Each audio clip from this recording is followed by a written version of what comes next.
Et je tiens encore une petite vidéo. Cette fois, je vais parler des VTC et je vais parler d'un problème qui, en France, toujours en France évidemment, parce que c'est le pays des problèmes, parce qu'aux USA, c'est un modèle qui fonctionne très bien, qui est reconnu, Uber, etc.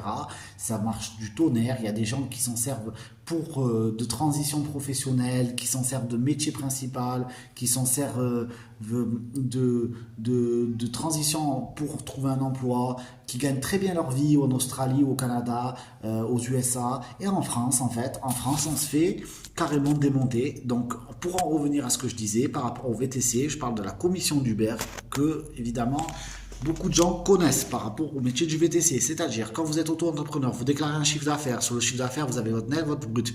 Le brut, c'est votre chiffre que vous avez généré plus la commission d'Uber. D'après vous, en France, qu'est-ce qu'il faut déclarer en micro-entreprise? Le brut. Donc, c'est-à-dire que la commission d'Uber, vous payez 22% dessus. Si Uber, il a pris 1200 euros de com, vous payez 22% sur 1200 euros, plus votre chiffre d'affaires. Est-ce que vous trouvez ça normal? Pas du tout. Mais en France, c'est comme ça, c'est la loi.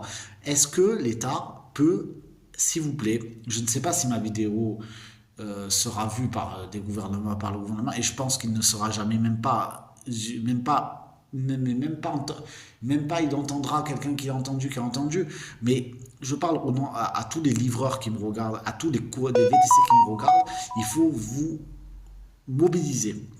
Il faut vous mobiliser contre, pas contre les plateformes, parce que les plateformes, le prix qu'ils ont, c'est quelque chose, mais surtout contre l'État. Il faut aller à l'Assemblée nationale, il faut faire comme les agriculteurs, et il faut leur bouger les fesses, parce qu'en ce moment, ils nous prennent pour des jambons. Et si on continue à se faire prendre pour des jambons comme ça va très mal finir. Moi, je suis prêt à monter sur Paris s'il faut, les gars. Moi, je suis de Marseille.